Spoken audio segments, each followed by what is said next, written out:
Hello everyone, welcome to आई एग्जाम्बियस में स्वागत है आप सभी का एग्जाम्बियस प्लेटफॉर्म में to make your preparation 50% faster. मेरा नाम है कैलाश तिवारी, एक सेफ union bank of India. So दोस्तों, आप देखेंगे कि यूआई सेल का जो नोटिफिकेशन आया था जिसमें स्पेशलिस्ट जर्नलिस्ट दोनों के लिए पोस्ट है, उसमें ऑफिशियल सिलेबस कल उन्होंने आउट किया।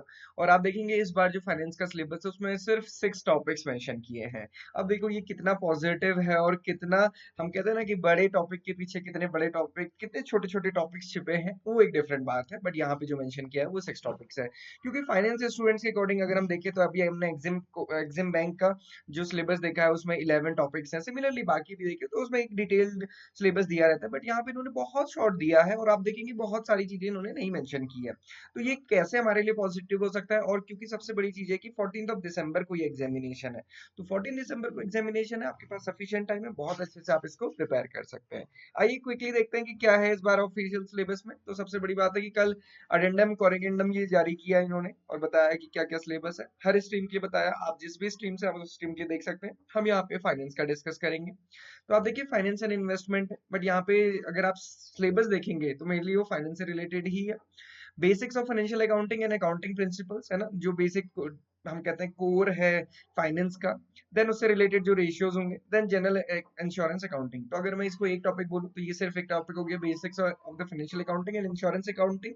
उसके क्या प्रिंसिपल्स हैं, तो उसमें सारी चीजें आ जाएंगी, बैलेंस शीट वगैरह, पीएनएल एंड उसके ratio analysis and all. Ratio कौन से हैं यहाँ पे मेंशन नहीं किए, बट आप सारे देख सकते हैं, क्योंकि आगे थोड़ा सा ध्यान रखना है कि 60 क्वेश्चन होंगे, 120 मार्क्स का है। ओके। देन इनकम टैक्स है ना, इनकम टैक्स भी है और जीएसटी भी है, तो दोनों टाइप से आपको इंडियन टैक्सेशन सिस्टम भी पूरा अच्छे से पढ़ना है।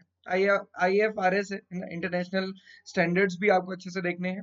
तो अगर हम बात करें तो यहाँ पे फाइनेंशियल अकाउंटिंग और insurance accounting, then international standards, then GST या फिर जिसको हम बोले टैक्सेशन, देन उसके अलावा है digital ecosystem for payment and collection and last है कंपनी लॉ। तो आप देख सकते हैं कि यहाँ पे सिर्फ 6 टॉपिक्स है, और अगर हम इनकम टैक्स और जीएसटी को भी कॉमन टैक्सेशन में लेकर आ जाए तो वो फिर 5 टॉपिक होंगे। तो हमारे पास सिर्फ ये 5 टॉपिक है, बट अगेन जितना सिर्फ कहना आसान है उतना पढ़ना आसान नहीं है, आप सभी को पता है। तो आप इसको बहुत अच्छे से कवर कर सकते हैं। इंपॉर्टेंट क्या है, 14 दिसंबर को एग्जामिनेशन है ना, तो अभी आपके पास काफी टाइम है, लगभग लगभग 2 महीने हैं, तो आप इसको बहुत अच्छे से डिवाइड कर सकते हैं। क्योंकि यहाँ पे जैसे अगर हम एग्जिम बैंक की बात करें तो वहां पे हमारे पास सिर्फ फाइनेंस था, बट आपको पता है कि यहाँ पे आपको फाइनेंस के साथ, क्योंकि ये फाइनेंस वाला पार्ट तो 60 क्वेश्चन रहेंगे 120 मार्क्स के, बट उसके साथ साथ आपको रीजनिंग भी पढ़नी है, इंग्लिश भी पढ़नी है, क्वांट्स भी पढ़ना है, general awareness with special reference to financial awareness and computer knowledge भी कवर करना है। और सबसे बड़ी बात क्या है कि सेक्शनल कट ऑफ है, तो हर सेक्शनल को देखते हुए चलना है। सेक्शनल टाइमिंग है, वो सारी चीजें भी देखते हुए चलनी है, तो ये थोड़ा सा ध्यान में रखना है, इसलिए इसको डिवाइड करना जरूरी है। तो ये था syllabus, short and sweet syllabus है।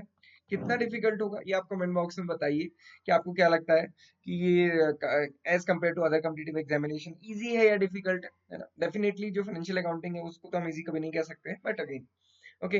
सो एक कंसर्न और है जो एलिजिबिलिटी से रिलेटेड है। आई होप कि आप सभी ने वो देखा होगा, मैंने आप लोग को कमेंट पे भी, जो पुरानी वीडियो के कमेंट पे भी रिप्लाई किया था। तो यहाँ पे हमने देखा कि बीकॉम और एमकॉम मेंशन है, बाकी स्पेसिफिक डिग्री इसलिए नहीं मेंशन है। तो अगेन मैंने आपको कहा उसके लिए आप अपनी कंप्लेंट डाल सकते हैं, वहाँ पे उन्होंने ऑप्शन दिया है, आप जाएंगे कि अपनी कंप्लेंट रजिस्टर कराएं, अब वहाँ पे कर सकते हैं। आपने देखा कि लीगल में उन्होंने थोड़ा सा एलिजिबिलिटी चेंजेस किए, यहाँ पे भी वो कर सकते हैं, अदरवाइज आप अपनी बात तो रख ही सकते हैं। So this is all for today, thank you everyone for watching this video and have a great day ahead.